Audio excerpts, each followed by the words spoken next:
You dial 911, a number you've heard your whole life is meant to be called when you need emergency assistance, and you hear a recording asking you to please stay on the line. It's a heart-wrenching feeling that your call isn't being answered immediately when you need help the most. What do you do when this happens? And what is happening behind the scenes at your local public safety access point, your PSAP, when this occurs? This is LifeLine.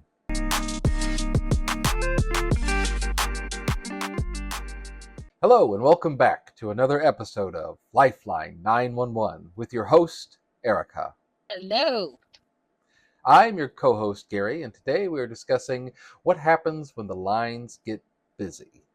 So it's kind of one of the premier things that we think about, really. It's how we build our staffing models to avoid that as best possible. But under no realistic scenario can you ever maintain a 100% uptime, especially in emergency communications, because we tend to have really significant spikes when a call happens. A crashed vehicle on a highway, you're going to get dozens and dozens, maybe even 100 calls on that or more. Yeah. And there's just simply no way to have enough operators on the phone. When that happens, people typically will either get a busy signal or hear a recording saying, please stay on the line. Mm-hmm. What do they do at that point? It's going to sound amazing and it's going to sound really, really out there, but stay on the line. Mm-hmm. When we say don't hang up, we really mean don't hang up, because I don't know if people realize this, but I don't know if you hang up, you've just now lost the opportunity to talk to the person as quickly as you would have. Now you have to dial back in, and now the rest of them are on the phone, and now you're back in line. And it's kind of like losing your place in line, for lack of a better way to put it. Because if let's just say we've got 10 operators on duty, for us is a horrible, horrible, horrible number. That is not good for us, especially on the shift that I work, which is evenings. No, but if you were in line, you don't know if you were the second one in line, or your call is going to be answered next, or especially when we've got some rollover on the highway and 50 people are calling, you might be the next one. But if you hang up because you got that recording, especially that recording, now busy is different, but that if you've got that recording, you have no way of knowing what place in line you were. So when you hang up, you're that much farther away from getting the help that you need, especially if you are in a medical, or you yourself are in a medical situation, or you're with someone who is in a medical situation, or life-threatening, truly life-threatening. The last thing you want to do is hang up and call back, because you've just placed yourself potentially at the end of the line. Right. Most centers use a queue system, as you were saying. You move up as the calls get answered, and when you hang up, it resets you to the bottom. So you as the caller, the best thing to do is to stay on the line, even if, say, I was driving home today, actually, and there was a vehicle on fire on a bridge over a major highway. It looked pretty cool. I think everybody was okay. But I called, and it was busy, so they didn't get to me immediately. So I stay on the line until I speak with a person. Yeah. Because, and it may just be like they're saying, hey, are you calling about the fire on the bridge? Yep. Okay, we got that. Okay, click. Cool. And then you can move on with your life. Yeah. But especially if you've got like a medical, like something going on that's not related to that, please stay on the line. Yeah. Because that's the fastest way to get help to you. It's not going to make it, it's going to only make it go slower if you hang up.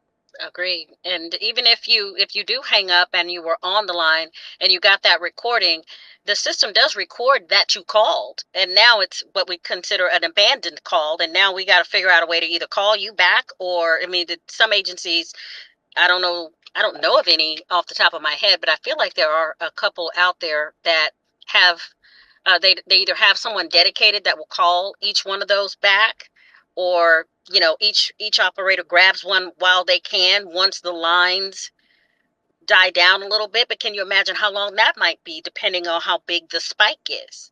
And I can assure you that at any agency you call, any emergency services agency, getting that call taken care of is going to be the highest priority. So, Sure. kind of switching from the view of the caller, which again, don't hang up, please, if you're calling, going to the agency, there's a lot of things that'll happen when there's a call volume spike. So, Erica, you were kind of talking about it. Resources are diverted from taking incoming calls to handling those abandoned calls because somebody hung up, and we don't know if it's related to maybe that crash on the highway or if it's something else entirely that also will need a separate emergency response. And we've Yeah. got to track that down, and it's much more time consuming from our end Yeah. when, especially at a moment when we don't have time to be losing. We really don't. And when we were at our busiest and shortest staffed, just crossed myself a couple of times for those listening. Whew. Yeah, I don't like to think about Terrible times. it. It was terrible. It was awful, awful, awful. We were like at 50% or something like, or maybe even a little lower than that. It was just horrific. But I remember as a supervisor on duty, the next able body I got that came through the door, because we were constantly in a state of holding calls, which means just about everybody that would call got some variation of that. Your call is important to us, please don't hang up. And then it would switch to Spanish, blah blah blah. And I would be like, you don't log in to do anything but go through this abandoned queue, because I'm managing this spike that I can't get rid of, but I also cannot abandon the abandoned calls. So, or sometimes I've even seen you, Gary, we both would hop on the phones, and we're shifting from doing our other oversight or overseeing duties, if you Mm-hmm. will, to switching into a frontline person in order to manage that volume. So it's never, what are they doing? I assure you, we're not playing cards. We're not playing solitaire, hangman, any of those things. We're not doing any of those things. Because when it's like that, it's all hands on deck, literally. Would Yeah. you agree? Yeah. Oh, yeah, absolutely. At our center and many centers, especially larger ones, that have other work groups kind of Mhm. going on. So our center has a work group that tries to just handle the non-emergency reports for most of the day. When the 911 lines get busy, those are our top priority. So anybody that can take that's qualified to take a 911 call will be moved over there to try and make sure that we answer those as quickly as possible because Mhm. that's that's what we're here for, those Sure. 911 calls. I Yeah. mean Great that's stuff. yeah, I mean that's the name of our center, 911. It's our phone number. 911. I used to tell people all the time, this is where we make our money. Yeah. This is the particular side that the bread is buttered on. The whole reason we are here is 911, and we answer the phone. If we don't do anything else, we got to answer the phone. Mm-hmm. So, your non-emergency report, your car got broken into while you were at, X Lake and all the things, and I'm so sorry about that, but we'll get to you when we can, if at all today, and maybe not today, because the thing that we do, the whole reason we are here is 911, and that means breaks stop, lunches stop, people who are qualified, like you said, and able and available, they switch from doing any non-emergent task to now we're diverting our resources to that. So it becomes the priority. Mm-hmm. Yeah, we Yeah, don't do anything else until we get the phone straightened out. bar none. And going back to that time you were speaking of when we were thinly staffed, we'll say, Ugh, um, there were many days, whole shifts where what I would do as a supervisor is take the 911 calls, and I have no problem doing that. eh, none. But it reduces the amount of other things that I can be doing that Yeah, are less important, which sure. is anything else in my job. Right. It is the number one thing of any of the PSAPs that you call in is Hmm. to answer that phone call. It's not like we're waiting around for something to happen, everything gets put on hold, and Everything stops. that's where our focus is, and it's where the focus should be. I mean, We I could spend literally, we'll have, you've seen it where we've been sitting there on shift together and we're deep in our admin stuff that's important. It must be done at some point. But when then we look up and we see the light go start doing its thing and we're like, what's going on? What's happening? We put all the pens down, put all the no clickety clackety on the keyboard. And we're both looking around going, what's happened? What's happened? And we're looking for Mhm. the reason why the phones have just now blown up. Is there a Right. crash with 150 people called about absolutely nothing? And usually when that is the case, we go, oh, well, okay, there's not a lot we can do about that. You guys switch. And then we're sitting there going, any second now, we will have taken the last of those calls. Yeah, but you're right. We stopped all of our stuff, all of it. Yeah, and usually the spikes will last until the first field Person. personnel gets on scene, be Yeah, it that's true. fire, EMS, or Mm, police, because then people are like, okay, this has been gotten. And it doesn't mean that if you're the 50th caller, you may have some key piece of detail that we need. true. Like, I saw somebody running from the crash. He looked drunk and he ran off into the bushes Mhm. north or something. And that could be how we find the perpetrator. So it's Or someone always, that wandered off because they were injured and didn't, when you're injured like that, you're not thinking, and sometimes it could be that you are just wandering around, and I've had those calls where we've had to go looking around for somebody that was involved in the crash but wasn't the first person or the second person. Now we've got this other problem. mm-hmm, yeah. Yeah, And yeah. yeah, if you're the only one that saw that person, you could determine whether that person lives or dies. Because if we're Mhm. not looking for somebody that's injured in the woods, we're not going to find We're not going to find them. I mean, eventually they'll show up, but it won't be in the condition that we want. them. No, it'll be with the medical examiner, Yeah, and unfortunately, that's never fun. No. no. But yeah, it's really important to stay on the line, and we build our entire staffing model Yeah. around that. Mhm. We see the average call length, like how long it takes our call takers to process an average call, and then the call volume, and then we do some mathemagicals to try Magical. to try and figure out how many people we need to have on duty in order to process all the calls that we anticipate coming in. And sometimes it underestimates it, or there's some major event that happens, like you can never know if a collision is going to happen, or Yeah. uh, in a house fire, an explosion, you Yep. know. And we And we we factor in people's breaks and lunches and mommy time, all kinds of things and we still have to consider all of that. And as supervisors on duty, we're managing all of those things in, to be sure that if the call volume spikes, hopefully it won't spike so far out of control that we can't, okay, hold the brakes, or you know what, you take your break a little bit later, or you adjust the list, or whatever that looks like. The whole idea is to make sure that no matter what happens, we are doing our very best to manage that situation. So if you know somebody or has ever sat around and had that conversation, I called 911 and they put me on hold and I heard this recording, know that we were not sitting around. We were literally probably running around like chickens with our heads cut off, trying to figure out how to make sure that we can get to all these calls, and even the ones that dropped off. Those are important too. yeah, and keep in mind that these spikes in emergency services, they're very brief but very high. So Yeah, it might be 2 minutes, 5 minutes maybe, for the length of duration that these spikes are happening. So there's not yeah. any additional personnel we can call in, because It'll be you know, over yeah, it'll be over long long before anybody could before we come from really we home. hang up the phone and they can grab their keys. It's pretty much done. Yeah. So it's really just sort of who's on site and can immediately get to this. That's the resources we have available.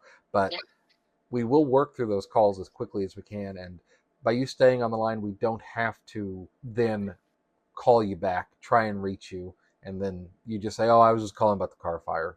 yep. We could have saved a lot of time if you would just please stay on the line, The because car fire it's that's not. been over, and now we've got this person over here calling back every single one. Yeah, So even if you see the cops arrive or the fire department or EMS arrive on scene, keep staying on the line, because you're going to true. get a call back no matter what. If we could avoid that, that's one less call we have to divert our attention to. Agreed. And like you said earlier, and it was really well said. I hadn't even thought of it that way. It it is still a good idea to stay on the line to say, hey, I don't know if someone needs to know about this, but I saw XYZ, or this person had, something in their hand and they threw it off into the bushes. It may seem like it's not consequential at all to you, but you never know. It might be it might be the missing piece to a puzzle. I don't know how many times we've gone through calls and, officers say, "Hey, did we log something in the call about a call?" And they called about this really small thing, but the 911 operator was like, "I don't know if this is important or not, but in it goes." And it turns out to be a big deal. They're like, "Hey, call that person back and see if they can come either back to the scene, or can we call them? Can we go to them? Can we meet them somewhere?" That piece of information that they thought was almost nothing or didn't appear to be a big deal at all actually is. Mm-hmm. Yeah, Yeah, you never know what that's going to end up being. you So don't. please stay on the line.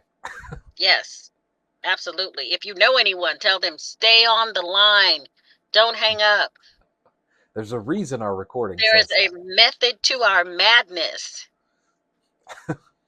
Well, speaking of methods to our madness, I think it'd be a good idea to go over to the mailbag and see what sort of We questions that have you all not have. done a mailbag in a minute. Ding ding, mailbag's here. It's the sound we love to hear. Quick and bright, the vibe is clear. Let's read your words with a cheer. So our first question comes from the empathic one. How Love do that you name. separate how do you separate compassion from pain when you see tragedy every day? Or do you just stop feeling it after a while? Ooh, I I don't think you, or at least I have not reached the place, even in my career, I have not reached the place that I don't feel it. I still feel compassion. I still feel for people when they're going through things. But for us, and I think most my first responder peers would agree, in that moment, it's not about us. And so whatever I'm feeling oftentimes gets kind of clamped down a little bit, it gets pushed down so that I can deal with whatever it is that's happening either over the radio or on the phone. But I don't think that it's about not feeling it. I think if you encounter someone who appears to not feel it, I think they've just gotten really good at masking. Okay, fair point.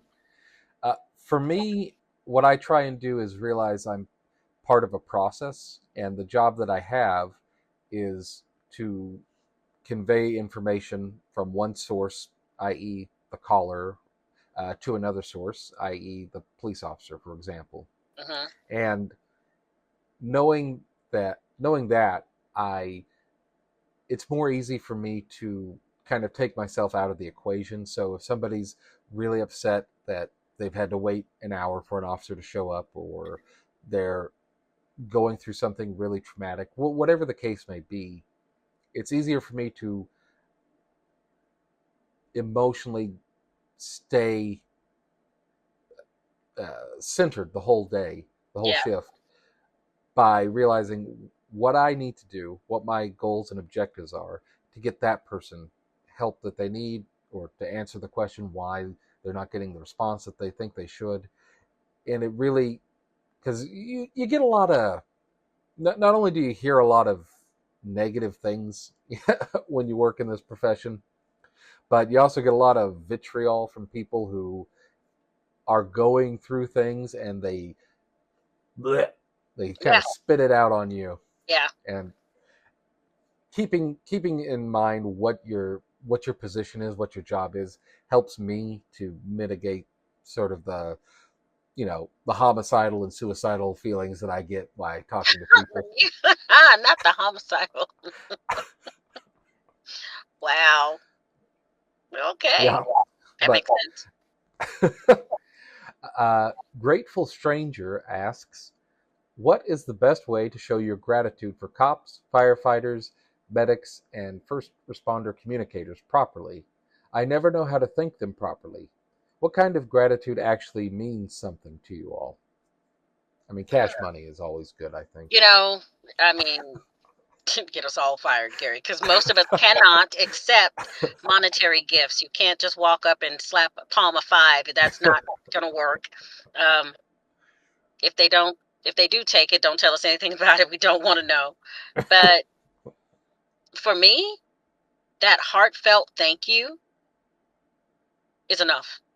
I can't tell you how many times I've been on the phone with someone during one of the most moments of their lives, and they look up and they see the ambulance or the firefighters or they see the police, and they realize that I was with them the entire time, and they say thank you so much, thank you. And you can hear that it's not that courtesy thank you, it is a thank you from the bottom of their toes.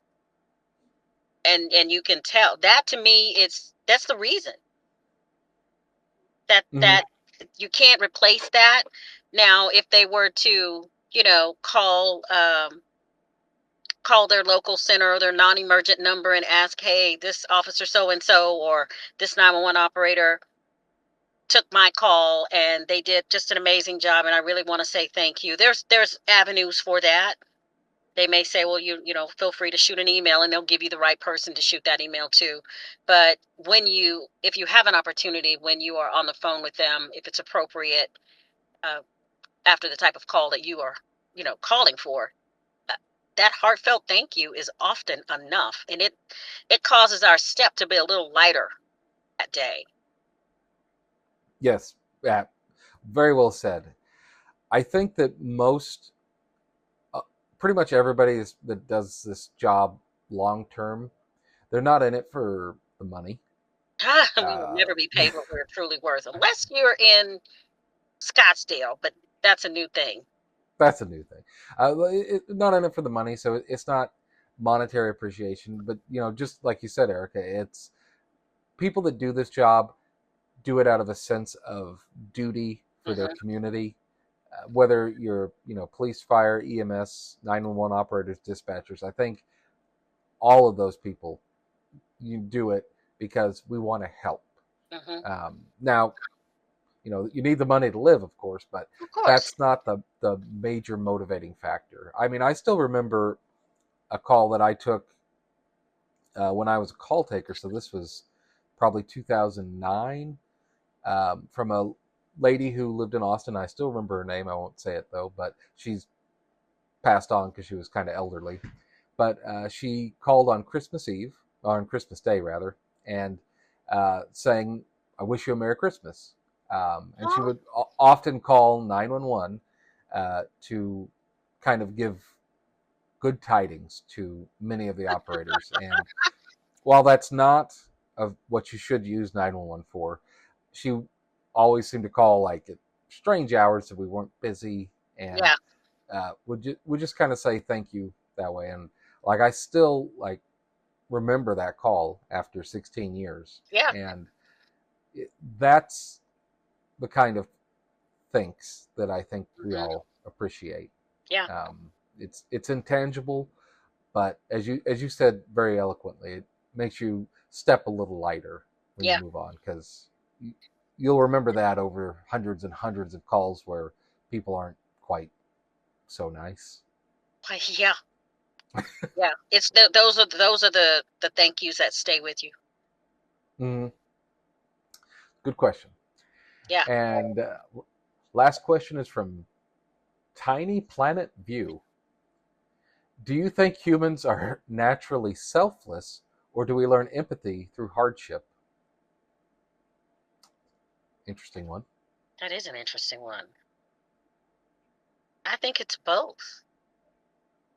I think that I think that we are naturally selfless in that,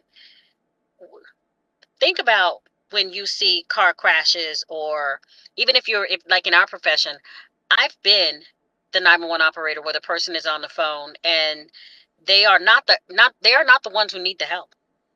They're calling on behalf of someone else. And they will say, well, do you need me to go do XYZ? Meaning it could potentially put themselves in harm's way. And I have to say, don't put yourself in harm's way. I have to caution them against it. Not really say don't help the other person, but they're willing to put themselves in harm's way because they see someone is in dire need. That happens quite often. So that's what makes me think that naturally, we are selfless, but I think you also learn empathy through hardship. When you've been through some things, it causes you to not be so black and white in your thinking and in your reaction. So I think it's both. Okay. I would say that absolutely human beings are not naturally selfless. I don't know if you've ever seen a kid with a cookie, but you'll see somebody who's not selfless. I think that that's definitely something that is learned and taught to people Okay. by their parents, primarily when they're young, and then friends and family members as they get older. That's why we have so many of the stories and traditions that we have. I mean, like, look at The Grinch Stole Christmas, for instance. We're coming up on the Christmas season. So Bahu Dore, like that selfless nature that we're acting, and kind of as you were talking about, like as a community to help one another to make sure everybody gets through the day alive, if possible. I'll go out there and I'll help drag this person from a burning car. I'll go block off the road so this person doesn't get hit who's trying to change a tire. Whatever the thing is, people, I think, ideally would want to help one another. But I don't know if I would go so far as to say that's a natural phenomenon. Okay. Well, But Erica's much more optimistic than I am. He's always said that. I think since the day we met, he's said that to me, that I'm ever the optimist, or what is it? What's the other one? Diplomat. Somebody else calls me the diplomat. But yeah, I'm just soft and pink. I don't know what else to say. Well, we've hoped that you've enjoyed conversing with the diplomat and the cynic, I guess we'll call it, and maybe found something useful from this. But yeah, as we said, if you call 911, please stay on the line, and we'll get to you as soon as we can, because that's important. Even if it's a butt dial, stay on the phone and say, you know what, my bad. I have fat fingers, butt dial, everything's fine. Do that, because if you don't, we're calling you back anyway. Mm-hmm. So if your butt dials, is that also a booty call? Oh.